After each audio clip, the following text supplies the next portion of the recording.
uma vida agradável a Deus, o amor entre o seu povo. Esse é o título da mensagem desta noite. Você já abriu a sua Bíblia? O texto já está projetado também para nos ajudar. A palavra diz o seguinte: quanto ao amor fraternal, não há necessidade de que eu lhes escreva, porque vocês mesmos foram instruídos por Deus a amar uns aos outros. E, na verdade, vocês já estão fazendo isso em relação a todos os irmãos em toda a Macedônia. Porém, irmãos, exortamos vocês a que progridam cada vez mais. Permita-me orar também, por favor. Pai, perdoe as minhas fraquezas, os meus pecados, tenha misericórdia da minha vida e me capacite a pregar a Tua palavra nesta noite, para que essas pessoas que me ouvem sejam edificadas e para que o Teu nome seja glorificado. Que o Teu Espírito faça isso em nós. No nome de Jesus Cristo. Amém.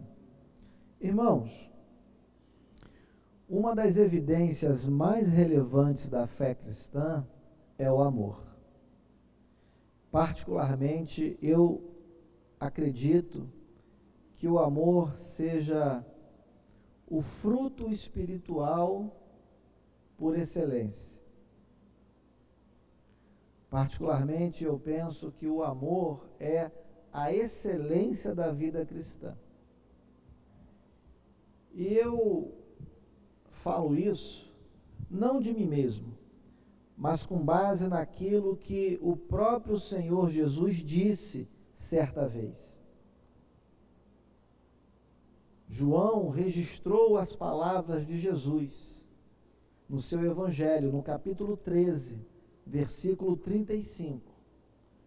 Veja o que Jesus falou para os seus ouvintes. Nisto, todos conhecerão que vocês são meus discípulos, se tiverem amor uns pelos outros. É forte isso que Jesus disse. A marca do discipulado cristão não são os dons espirituais, como muitas vezes algumas pessoas pensam equivocadamente. Às vezes, as pessoas acham que ser espiritual é sair fazendo e acontecendo no culto.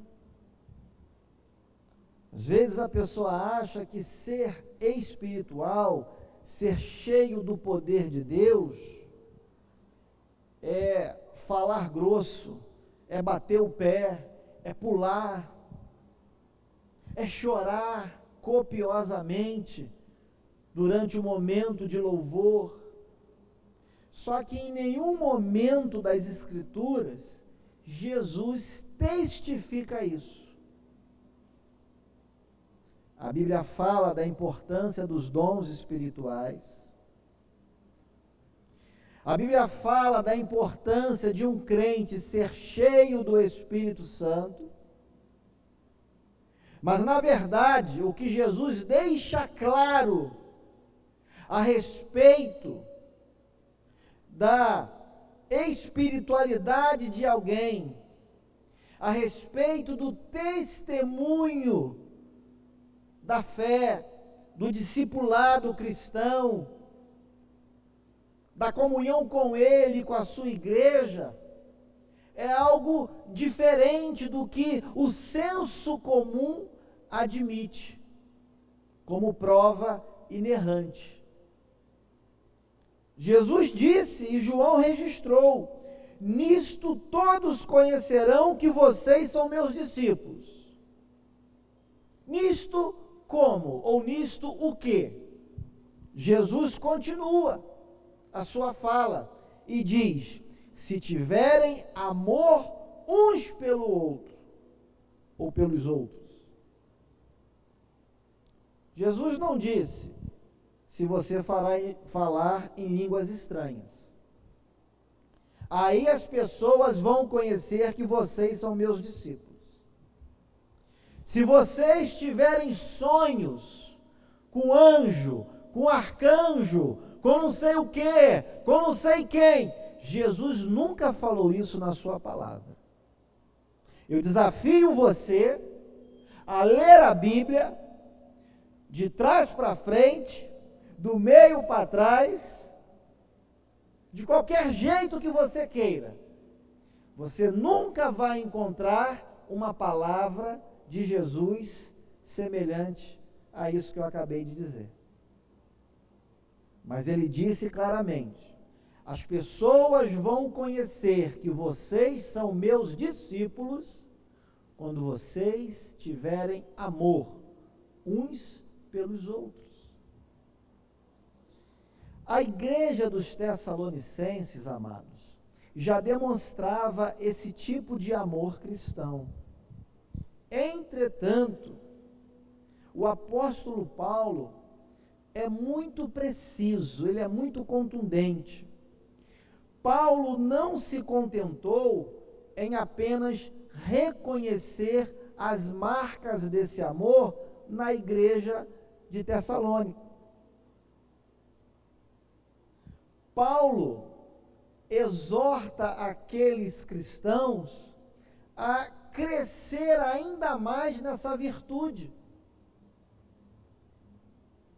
O que nós precisamos entender, então, desde o início, é que uma vida cristã agradável a Deus não deve permanecer estagnada ao longo do tempo em relação às virtudes cristãs, sobretudo em relação ao amor, que é a primazia dos frutos do Espírito.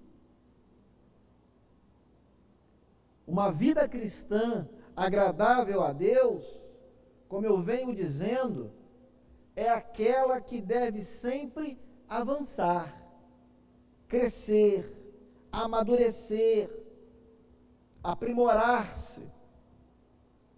E o amor cristão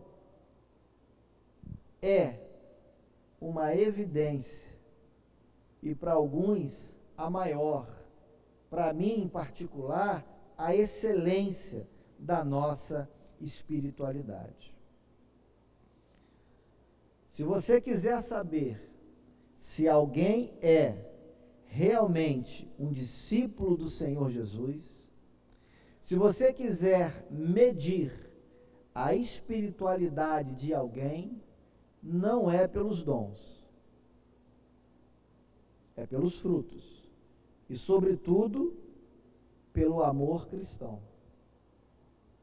Então, olhando aqui para esses 2 versículos da carta que o apóstolo Paulo escreveu, aqui no capítulo 4, e que nós também acabamos de ler, nós podemos observar o apóstolo Paulo ressaltando 3 verdades importantes sobre o amor cristão. Qual é a primeira delas? A primeira delas está muito clara. Está baseado no versículo 9. A primeira verdade ressaltada pelo apóstolo Paulo é que o amor cristão é ensinado pelo próprio Deus, pelo próprio Senhor da igreja. O amor cristão é ensinado por Ele. Para início de conversa. Leia o que o apóstolo Paulo afirmou no versículo 9. Paulo disse assim: vocês mesmos foram instruídos por Deus a amar uns aos outros.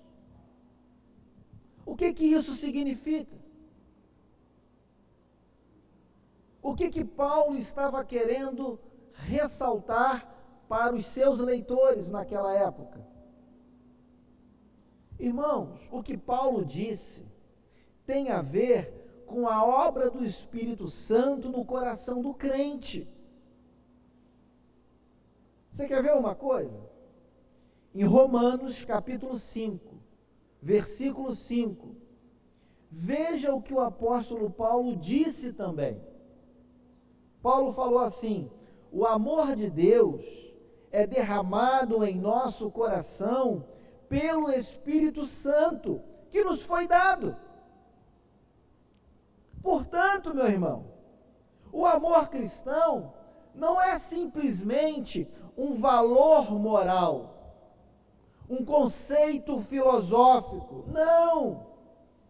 O amor cristão, ensinado a partir das páginas das Sagradas Escrituras, é resultado incontestável da transformação operada por Deus na vida dos seus filhos.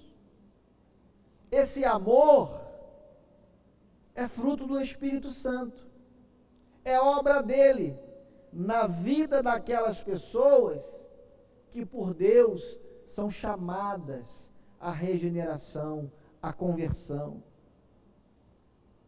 Não há como negar isso. Não há como contestar isso, irmãos. Nós precisamos entender de uma vez por todas que quando Deus regenera uma pessoa, o amor pelos irmãos se torna algo natural, uma consequência esperada por causa dessa nova vida em Cristo Jesus. Quem é filho de Deus precisa expressar esse amor.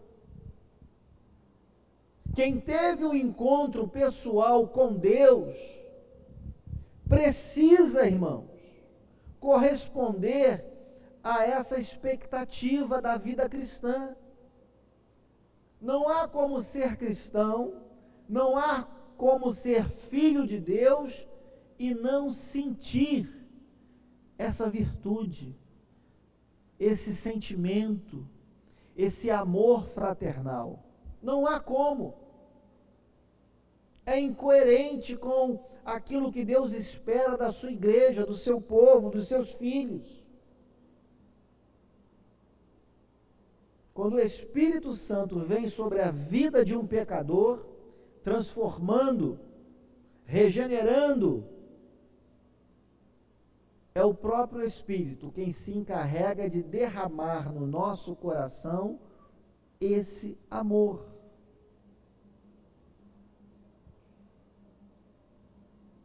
Qual é a segunda verdade importante que o apóstolo Paulo ressalta aqui? A segunda verdade está no versículo 10. Eu queria que você prestasse atenção na palavra de Deus.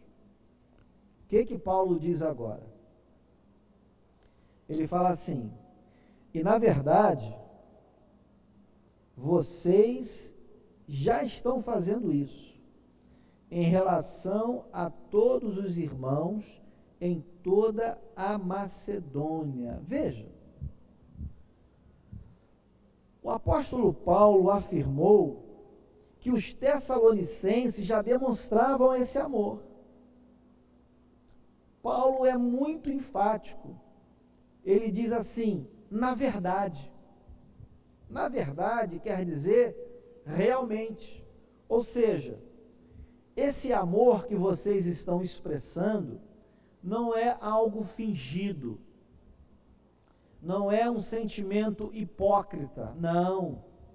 Realmente vocês sentem isso, realmente vocês estão demonstrando isso. É verdade que vocês amam.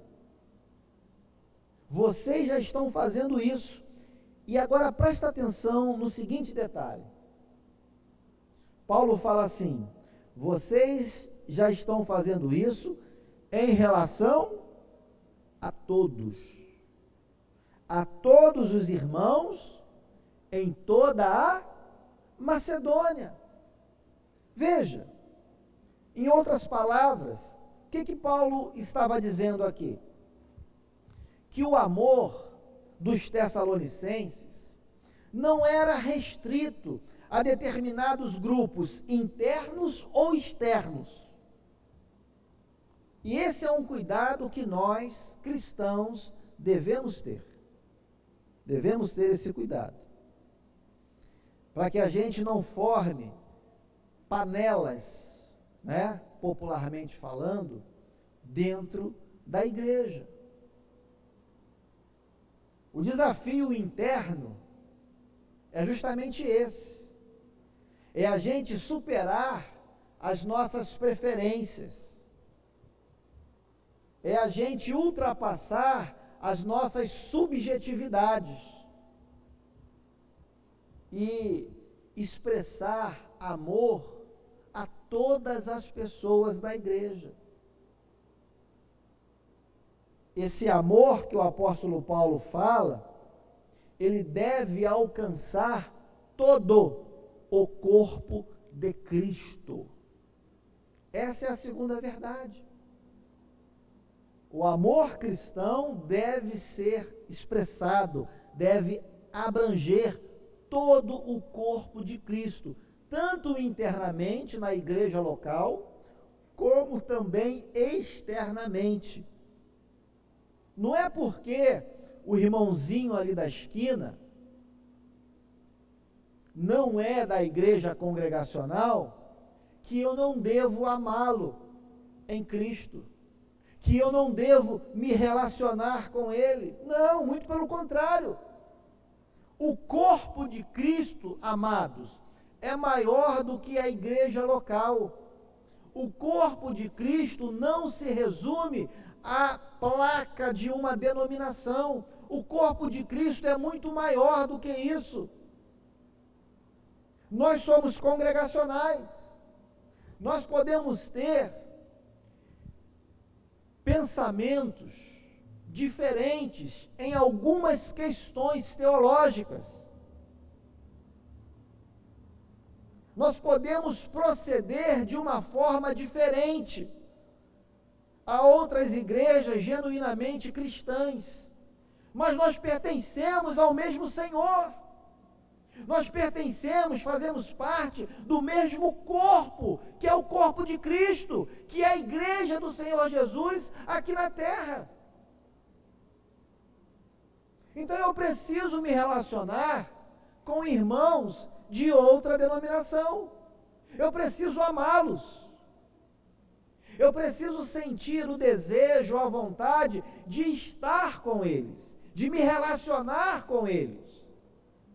Eu não posso viver enclausurado, achando que Deus só fala na minha igreja local, achando que a minha denominação é detentora de toda a verdade, e que a igreja A, a igreja B, a igreja C, a igreja D é do inferno. Não, meu irmão. Nós temos que superar esses preconceitos. Temos diferenças? Temos. Claro que temos. Temos algumas particularidades, algum modo de ser, de proceder que são característicos nossos? Sim, temos. Não negamos isso. Mas isso não pode impedir que os membros do corpo de Cristo se amem, expressem amor, se tratem bem, se relacionem bem, se doem e até se sacrifiquem um pelo outro se necessário for.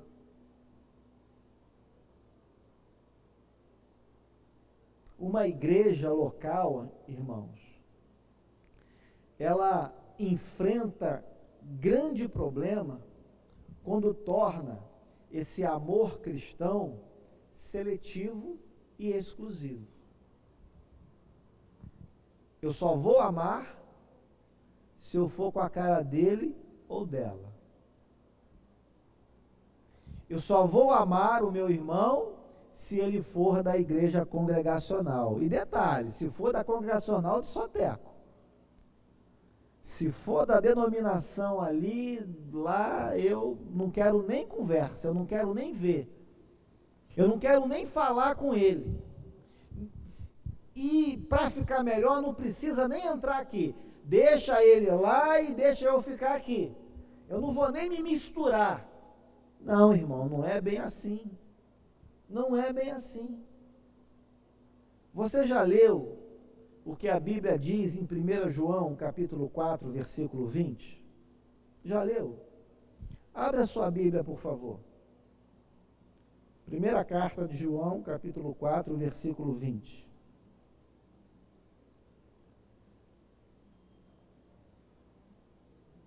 A palavra de Deus diz assim: se alguém disser, amo a Deus, mas odiar o seu irmão, esse é mentiroso. Pois quem não ama o seu irmão a quem vê, não pode amar a Deus a quem não vê. Então veja, como é que nós podemos abrir a nossa boca, cantar efusivamente louvores a Deus, chorar? Como é que a gente pode rodar durante o culto e ao mesmo tempo não ser solidário ao irmão, não ser simpático ao irmão? Como que se explica isso? Como que a gente canta, prega, fala em línguas, mas na hora em que o irmão precisa de um apoio, de uma palavra de encorajamento, de um aconselhamento, de uma oração, quando o irmão de repente está sofrendo, está sentindo uma dor, como é que a gente é insensível a isso? Como é que a gente não é capaz de ir ao encontro do irmão e lhe estender a mão, o braço da amizade? Como?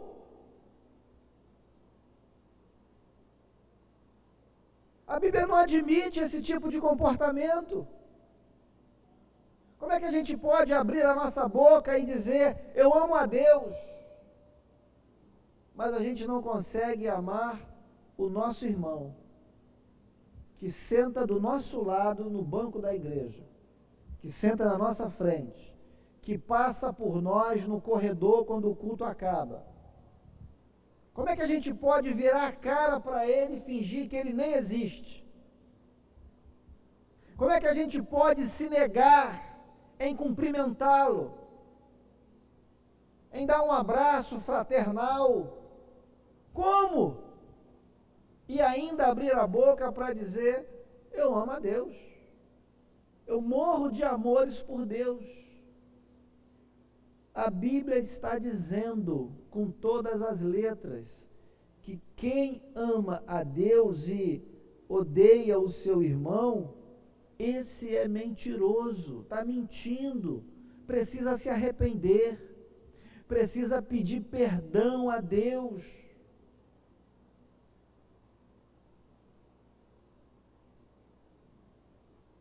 Quem não ama o seu irmão a quem vê, como é que vai amar a Deus a quem não vê? Então, queridos, uma igreja agradável a Deus é uma igreja onde o amor fraternal ultrapassa as barreiras das preferências pessoais. Não. O Joãozinho é muito legal comigo, então eu vou ser também muito legal com ele. Para o Joãozinho, tudo. Mas para o Pedrinho, nada. Porque o Pedrinho tem uma cara muito feia. Eu não vou com a cara do Pedrinho, então para o Pedrinho, nada. Mas para o Joãozinho, tudo. Não é assim, queridos. Não é assim que uma igreja que quer agradar a Deus deve viver. Nós devemos superar isso, ultrapassar essas barreiras. É claro que você tem as suas preferências. É claro que eu tenho as minhas. Mas isso não pode impedir que em Cristo Jesus a gente se ame. Isso não pode criar um muro de separação entre os filhos de Deus, principalmente dentro da mesma igreja local. Não pode. Não pode. Porque não é isso que Deus quer do seu povo. Não é vivendo dessa maneira que nós vamos agradar ao nosso Pai. Precisamos lutar contra esse tipo de sentimento. Não podemos deixar ele prevalecer no nosso meio. Terceira lição, também está no versículo 10. Vamos ler? Paulo diz assim agora, na parte final do verso 10. Porém, irmãos, exortamos vocês a que progridam cada vez mais.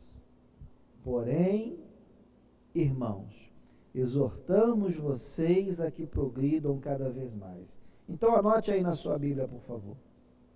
Tome nota. A terceira lição ressaltada pelo apóstolo Paulo é que o amor cristão também deve crescer continuamente.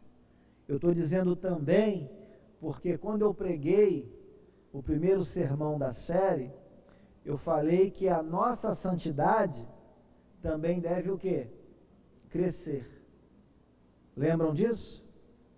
Nós devemos crescer em santidade.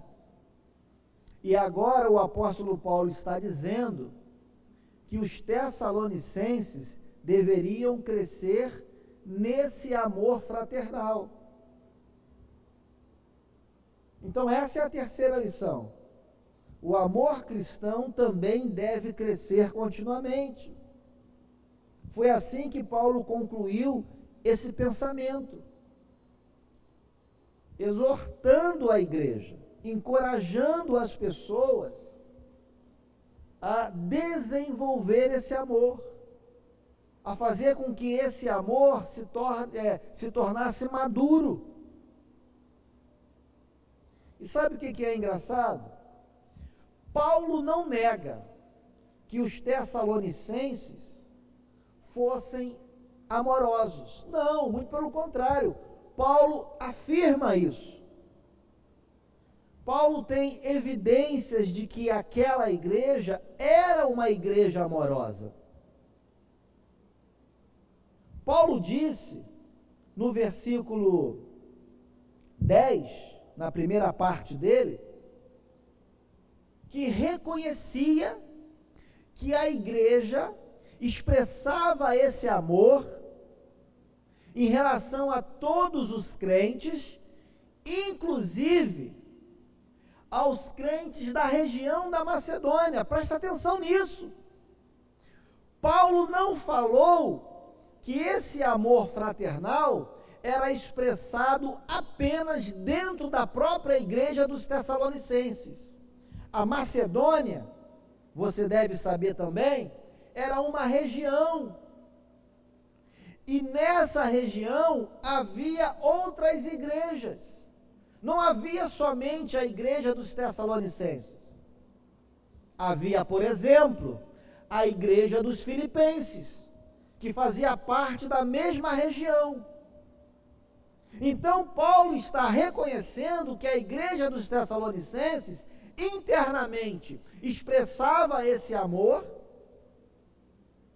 e externamente também era capaz de amar outros irmãos. Havia um bom relacionamento entre a igreja dos Tessalonicenses e as demais igrejas daquela região. Eles se comunicavam. E às vezes a gente nem se comunica dentro da própria igreja. Paulo está dizendo que os Tessalonicenses, eles iam além das quatro paredes. Eles não ficavam reclusos, restritos ao seu próprio ambiente litúrgico. Não, mas eles amavam todos os que faziam parte do corpo de Cristo. Paulo reconhece isso. Porém, finalizando o versículo 10, ele encoraja os irmãos a fazer o quê? A crescer ainda mais. E a preocupação de um líder sério, um líder que está preparando a igreja para se encontrar com o Senhor dela, passa por isso também, irmãos. Um líder espiritual, um líder religioso, à luz da palavra de Deus, precisa levar a igreja a sentir esse amor, a expressar esse amor. Paulo não falou isso apenas para a igreja de Tessalônica. Paulo falou isso também para a igreja dos Filipenses. Paulo sabia que aqueles irmãos eram amáveis, mas Paulo não se contenta com isso. Paulo diz: vocês precisam ir além, vocês precisam crescer ainda mais nessa virtude. Abra sua Bíblia em Filipenses capítulo 1, versículo 9.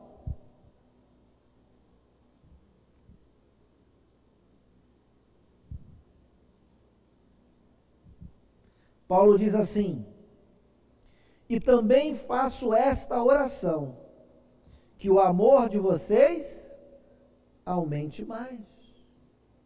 Então, Paulo orava, não apenas pela igreja dos Tessalonicenses, mas também pela igreja dos Filipenses. Paulo esperava que não apenas os Tessalonicenses crescessem em amor, mas os Filipenses também. E é isso, amados, que deve motivar a nossa oração. O crescimento, o amadurecimento da igreja, seja na santidade, no amor, porque tudo isso vai nos levar a ter uma vida agradável a Deus. Como eu disse na pregação passada, às vezes a gente fica se perguntando: o que Deus quer de mim? O que Deus quer que eu faça? Onde Deus quer que eu congregue? Com quem Deus quer que eu namore? Com quem Deus quer que eu case? Que curso universitário eu escolho? Que emprego eu escolho? Que profissão eu escolho? Às vezes a gente fica tão preocupado com essas questões e a gente esquece de admitir para a nossa vida aquilo que a palavra de Deus claramente já nos deixou escrito. Como, por exemplo, que nós devemos amar uns aos outros, se é que a gente deseja agradar a Deus. Se eu perguntar aqui, quem deseja agradar a Deus? Eu tenho certeza que muitos ou todos vão levantar a mão. Ah, eu quero. E é bom querer. É bom ter esse desejo de agradar a Deus. Só que a Bíblia está dizendo o que você tem que fazer para agradar a Deus. você tem que cuidar da sua santidade. E você tem que passar a amar as pessoas, a amar a igreja. Eu não sei como tem gente que consegue viver distante da igreja, longe da igreja. Que amor é esse? Que amor é esse? Irmãos, quando eu fico longe da Flávia, eu sinto saudade. A Flávia sabe que onde eu vou, eu gosto de estar com ela. Por quê? Porque eu a amo. Eu gosto da presença dela. Eu gosto da companhia dela.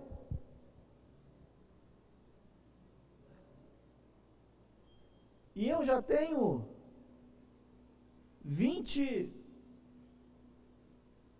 29 anos de casado. Vou fazer agora, mês que vem.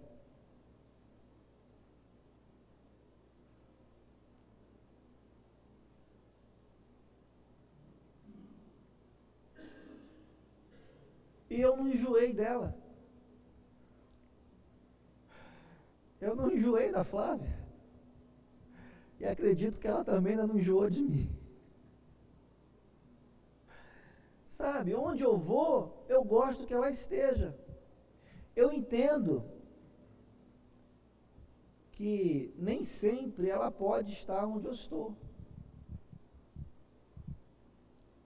Mas eu afirmo para você que o meu desejo é que ela estivesse comigo.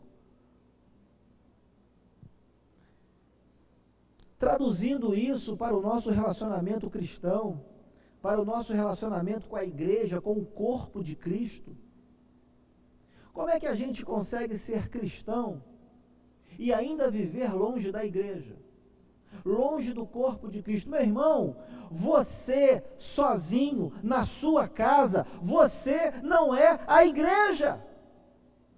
Igreja não é individualismo.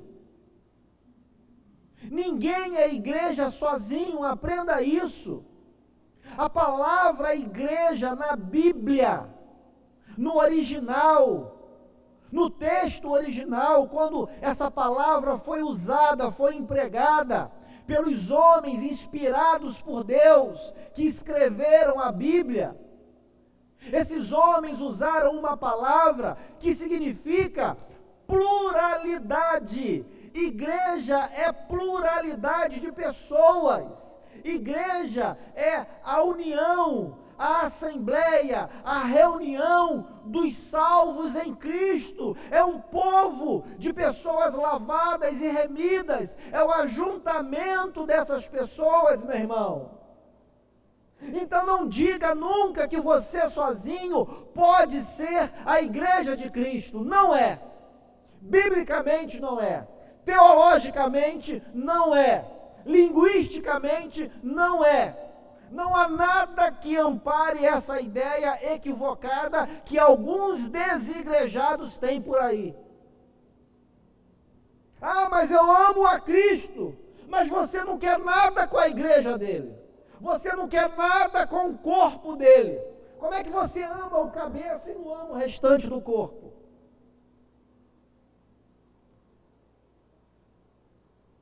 Ah, mas a igreja é muito difícil.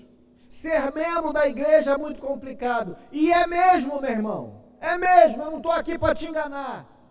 Ser crente não é fácil. Ser membro de uma igreja também não é fácil. Conviver com pessoas diferentes também não é fácil.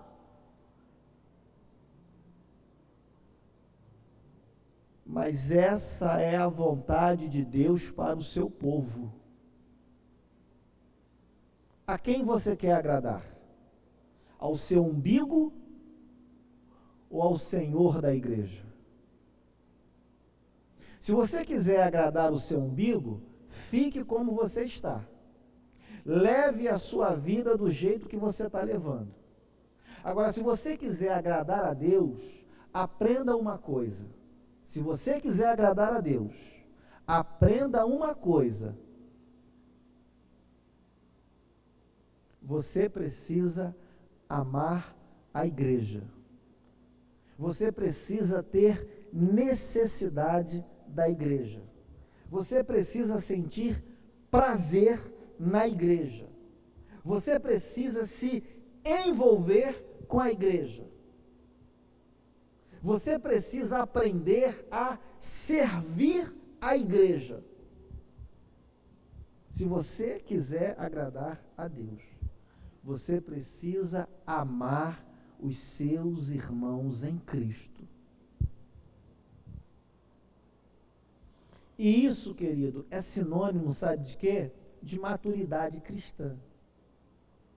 Ah, eu sou muito maduro na fé. É mesmo? Como é que você se relaciona com a igreja? Como é que você se relaciona com teu irmão? Não, pastor, aí eu tenho as minhas reservas, aí eu tenho as minhas ressalvas. Ora, mas você não é maduro? Você não é cheio do Espírito Santo? Como é que você pode negar, rejeitar aquilo que Deus ama? O Senhor Jesus Cristo voltará para buscar o seu povo, para buscar a sua igreja. E Ele só vai fazer isso porque Ele ama essa igreja. Ele ama essas pessoas. Então, como é que você pode rejeitar a igreja? Como é que você pode rejeitar o que Deus ama? Se você rejeita o que Deus rejeita, você está certo. Se você ama o que Deus ama, você também está certo. Agora, errado você está se você rejeita o que Deus ama. Deus ama a igreja. Deus ama o seu povo. Deus Pai enviou o seu Filho para morrer pela igreja, para morrer por essa pessoa que está aí sentado do seu lado, por amor. Então como é que você não é capaz de amar essa pessoa? Sabendo que o Senhor Jesus Cristo morreu pela vida dela. Sabendo que o Senhor Jesus Cristo, quando voltar, vai levá-la consigo. Vai glorificá-la. Como é que você rejeita essa pessoa? Como é que você nega essa pessoa? Como é que você faz de conta que essa pessoa não existe? Sabendo que o Senhor Jesus voltará para buscá-la, para glorificá-la. Então, irmãos, o amor fraternal é evidência de uma vida cristã madura ou infantil, dependendo de como está essa virtude aí na sua vida. Sabe, queridos, o amor cristão, como eu disse, é uma virtude cristã. É um fruto do Espírito. Está lá em Gálatas capítulo 5, versículo 22. Para muitos, é a primazia dos frutos do Espírito. Para mim, particularmente, é a excelência da vida cristã. É o amor. E essa virtude nunca deve ficar estagnada. Muito pelo contrário. Essa virtude precisa ser desenvolvida com o tempo. Você tem 10 anos de vida cristã, você deveria amar mais do que quem está começando agora na vida cristã. Você tem 20 anos de crente, você deveria ter uma capacidade maior de amar a igreja do que aquela pessoa que tem 1 ano, 2 anos, 3 anos na fé. Porque você, em tese, é mais experiente. Em tese, você deveria já ser mais maduro. E isso você evidencia se relacionando com a igreja. Para a gente concluir, irmãos, grave isso. Uma vida agradável a Deus deve ser marcada pelo amor que é produzido por Deus, que é direcionado sobretudo aos irmãos da mesma fé. E em terceiro lugar, por um amor que está em constante crescimento. Eu vou repetir para você. Uma vida agradável a Deus deve ser marcada por um amor produzido por Deus, direcionado sobretudo aos irmãos da mesma fé, e em terceiro, está em constante crescimento, amadurecimento, aperfeiçoamento. Então eu quero fazer 3 perguntas para você nessa noite. Presta atenção aqui. Primeira pergunta: você demonstra amor verdadeiro pelos irmãos? Sim ou não? As pessoas, quando observam você, elas são capazes de perceber que você as ama? Ou não? Ou isso está difícil? Ou esse amor é secreto na sua vida? Só você sabe que você ama. Ninguém mais consegue perceber esse amor em você. Você demonstra esse amor verdadeiro pelo corpo de Cristo, pela igreja do Senhor, pelos seus irmãos de fé, sobretudo? Sim ou não? Segunda pergunta: o seu amor pela igreja, durante esse tempo todo que você tem como cristão, tem aumentado ou tem esfriado? Você já não sente mais prazer em se envolver com a igreja? Você já não sente mais necessidade de estar na igreja? Tem gente que, com o passar do tempo, vai esfriando. Diferentemente, vai esfriando. Então a gente precisa se perguntar: por quê? Por quê? Por que que eu, depois de 5, 10, 15 anos de crente, eu já não quero mais saber da igreja? Eu já acho que não preciso mais da igreja. Então esse amor está esfriando. Por que que a minha vida dentro de uma igreja local é sempre problemática, é sempre conturbada? Por que que eu não consigo fazer amizades? Por que que o meu ministério é sempre atravancado? Por quê? Será que o meu amor já esfriou? Será que eu estou tratando as pessoas friamente? Com prepotência, com arrogância, com indiferença? Será que esse ambiente de culto não faz mais diferença na minha vida? Se eu participar, tá bom. Se eu não participar, tá bom também. Se eu assistir o culto de casa, ó, maravilha. Hoje é dia de ceia, não tô nem aí. Tô nem aí. Irmãos, como é que um cristão não sente necessidade de participar de um culto de Santa Ceia?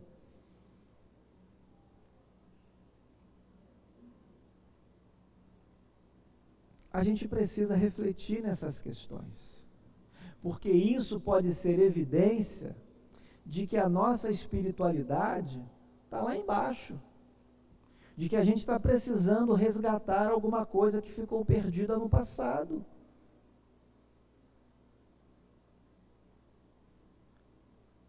Terceira pergunta: a sua vida contribui para fortalecer a comunhão da igreja que você frequenta? Contribui para fortalecer a comunhão, o amor fraternal? Ou, ao contrário disso, a sua vida contribui para a confusão, para a dissensão, a divisão? A gente tem que se fazer essa pergunta. A gente tem que se fazer essa pergunta. Sua vida, seu ministério, seu testemunho, contribui para quê? Aproximar pessoas? Vinculá-las? Integrá-las? Ou distanciá-las? Separá-las? Eu quero finalizar a minha palavra aqui, lendo mais uma passagem da Bíblia para você. Abra sua Bíblia agora, na primeira carta de Paulo aos Coríntios, capítulo 13. E eu já termino. Versículo 1.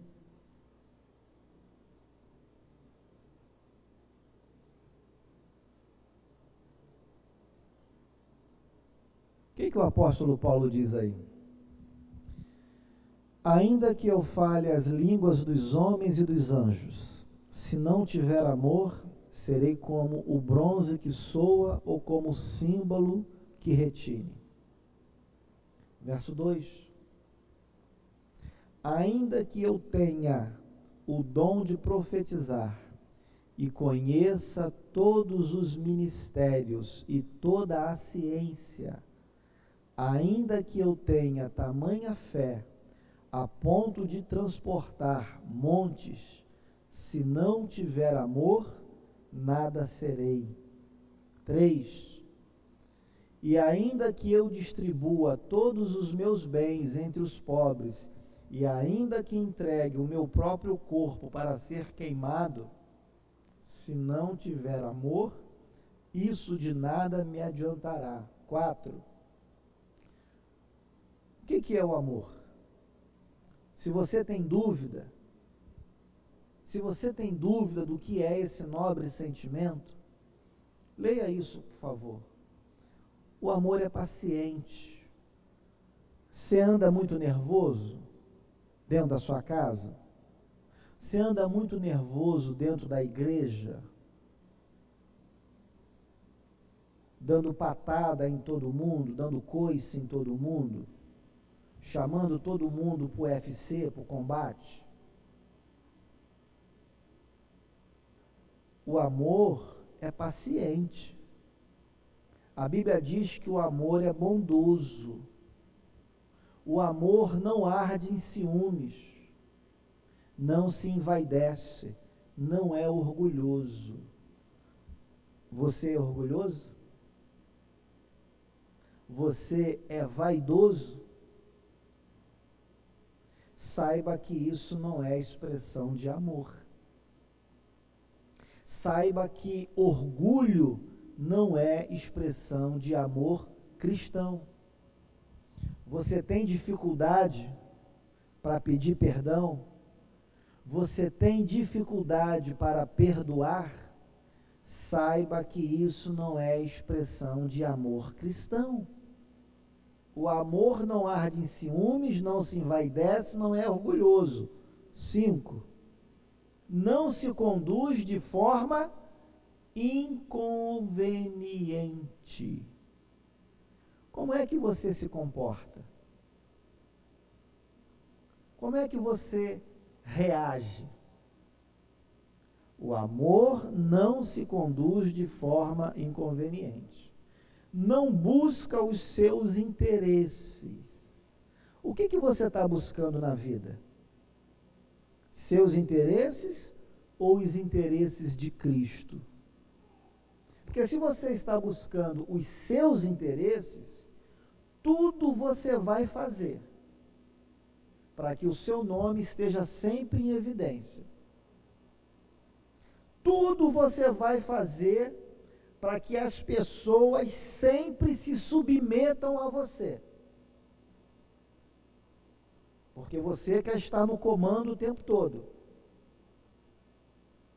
Você está fazendo algo para o seu interesse, não para o interesse de Cristo. O amor não busca os seus interesses, não se irrita, não se ressente do mal. O mal acontece. O mal sobrevém à nossa vida. A gente é afligido por ele. A gente chora. A gente sente dor. A gente fica triste. A gente até se lamenta. Só que tem um detalhe. A Bíblia diz que esse amor não conserva a amargura. O verdadeiro amor não dá lugar para o rancor, para a amargura. Não se ressente do mal. Você sofre? Sofre. Você é atingido? É atingido. Mas você não guarda mágoa. Você não guarda rancor. Verso 6. O amor não se alegra com a injustiça, mas se alegra com a verdade. E finalmente, o versículo 7. O amor tudo sofre, tudo crê, tudo espera, tudo suporta. Esse é o amor bíblico. Esse é o sentimento que nós devemos cultivar no nosso coração. Você quer viver para agradar a Deus? Então você precisa entender isso. Você precisa moldar a sua vida de acordo com esse ensinamento, que não é meu, não é desta igreja, não é da nossa denominação. Isso é ensinamento bíblico. Isso vem do coração do Senhor para a sua vida. Você quer agradar a Deus? Sim ou não? Você quer agradar a Deus? Então aprenda a amar. Aprenda a amar as pessoas, apesar das circunstâncias. Vamos orar?